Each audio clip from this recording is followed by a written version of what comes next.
Hello guys, good morning, good afternoon at good evening. Welcome sa ating channel OFW in UK. Ako nga pala si Michael at isa akong nurse dito sa UK.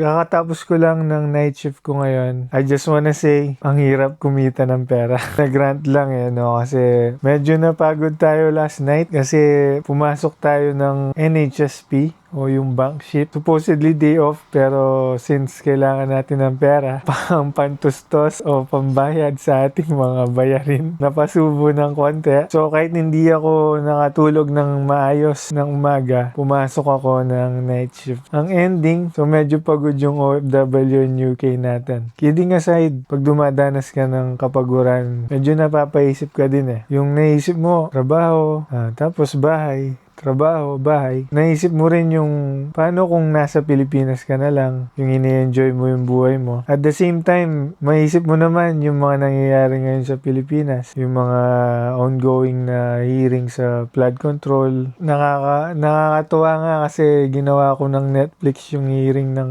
flood control. Hindi ko alam kung maiinis ako. Actually, naiinis ako. Yung naiisip mo na naghihirap yung mga iniwan mo sa Pilipinas, tinitiis ng mga Pilipino yung sistema, yung pahirap na dinadanas nila. Yung mga bilihin, pamahal ng pamahal. Tapos yung iniisip ko noon na mahirap ang Pilipinas. Pero after hearing yung mga nakawan na bilyon-bilyon, trilyon, naisip ko tuloy, siguro talagang mayaman ang Pilipinas. Pero marami talagang yung mga kurakot sa posisyon. Minsan nga naisip, paano nila natitake na gawin yon? Diba yung nagpapasasa ka, yung pinapakain mo sa pamilya mo galing sa nakaw, ganyan. Medyo nakakalungkot. Nakakalungkot kasi sa mga nangyayaring ganyan, yung wala kang magawa ba? Yung gusto mo sabihin do sa mga tao na gumagawa ng hindi dapat, na baguhin nila yung ginagawa nila, ibalik yung mga ninakaw nila, hindi mo naman magawa. O kung sasabihin mo man, hindi ka nila maririnig. Hopefully sana maging maayos yung mga investigasyon na nangyayari tapos mapanagot yung mga dapat managot, ibalik nila yung mga ninakaw nila kasi kawawa yung Pilipino. Yung asawa ko sabi niya, kahit magsalita kang ganyan, kahit manood ka ng ganyan, wala ka naman magagawa. Ang sabi ko sa kanya, kung lahat naman tayo ganyan yung iniisip na wala tayong magagawa, talagang walang mangyayari. Gusto ko lang i-voice out yung mga nasa loob ko. Kaya pag nakakapanood ako ng hearing yan, kinukwento ko sa asawa ko, nagkwento kami kahit hindi siya na masyado nakikinig sa akin. At least na ilalabas ko yung sa loobin ko. Yung nakakabwisit. Minsan ginagawa ko na lang pag nagdadasal ako, yung sinasama ko na rin yun na sana maging okay ang Pilipinas, maging maayos. Tapos dumagdag pa yung yung mga sakuna ngayon, yung lindol, bukod sa baha, may lindol. Ang dami-dami nang nangyayari. Ngayong naka-abroad ako, nag-iisip tuloy ako, worth it ba na umuwi pa ng Pinas kung ganyan lang din? Or paano ka uuwi kung ganyan yung dadatnan mo? Ang mahal na ng mga bilihin. Paano kung uuwi ka, wala kang trabaho, o yung sahod mo, kung makakuha ka man ng trabaho, tapos mababa yung sahod na makukuha mo, paano ka magsusurvive? Tapos iniisip ko din, siguro mas maganda mag-business bago umuwi ng Pilipinas para masustain man ba o during retirement na ganyan, at least meron kang pagkukuhanan kung hindi mo na kayang magtrabaho pa. Siyempre matanda ka na kung uwi ka ng Pilipinas, or kung mag-stay naman sa ibang bansa gaya dito sa UK, magstay ka dito. At least dito meron silang pension. Tapos yung pension, comparing sa Pilipinas, I assume na mas malaki. Ayan, medyo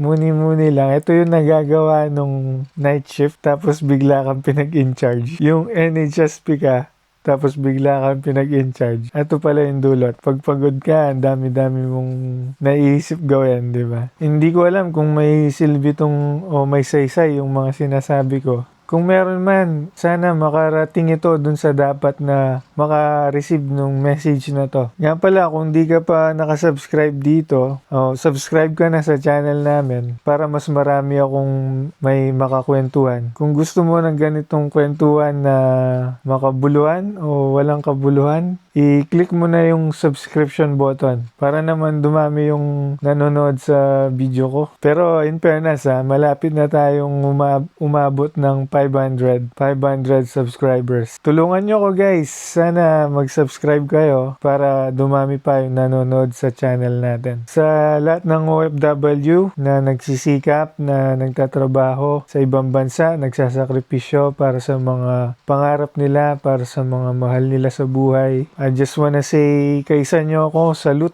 to you. Salute sa atin. Sasama ko na yung sarili ko. Just keep on doing what you are doing para sa inyong mga pangarap, sa ating mga pangarap sa buhay. At sa atin na lumalaban ng patas at walang inaapakan na ibang tao. Mabuhay tayo, mabuhay ka. At dun sa mga tao na hindi patas, sana marinig mo to. Mahiya ka naman sa balat mo. Maiisip mo sana yung mga ginagawa mo na hindi tama ang nagpapahirap sa kapwa mo Pilipino. Shame on you. So ito pala guys yung namin. Nagpalit na ng bedsheet si Mrs. Medyo makapal na yung mga may fleece na kasi lumalamig na. Malapit ng autumn na pala tapos pa-winter na dito sa UK. Hindi nakakayanin yung mga maninipis na kumot. So kailangan ganito na siya guys. Sorry nakapalaw pala sa mukha ko. So kahit saan ko siya dalhin, tumututok lang siya sa mukha ko. Ayan. Guys, kung nakarating kayo sa part ng video na to, paki-comment lang below kung nasan kayong nanonood sa video na to para malaman ko kung saan nakarating yung ating vlog. Wala lang, nag-rant lang ako para bukod sa pang-content, namimiss ko na rin kasing mag-upload wala pa akong time na mag-interview ng mga kababayan natin o may mga gusto na akong interviewin pero hindi ko pa sila nakakausap para ma-share nila yung kanilang experience din at matulungan yung mga kababayan natin Pilipino na gustong pumunta dito sa abroad, especially dito sa UK. Ayun guys, uli, inaanyayahan ko kayo na mag-subscribe dito sa ating channel OFW in UK. Paki-like na rin yung ating video para dumami yung engagement niya.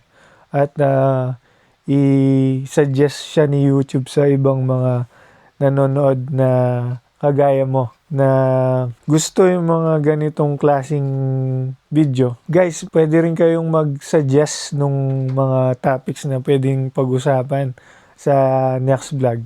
Paki-comment lang dyan sa baba para mapag-usapan natin sa next nating vlog dito sa OFW in UK. So guys, medyo magpapatulog na tayo kasi may lakad pa kami ni Mrs. ko mamaya. Thank you sa pagtiyaga na makinig sa mga rants ko. Kita-kita po tayo sa susunod na vlog. Good morning, good afternoon, good evening kung saan ka man sa mundo ngayon. Kita-kita po tayo ulit dito sa ating channel OFW in UK. Bye po.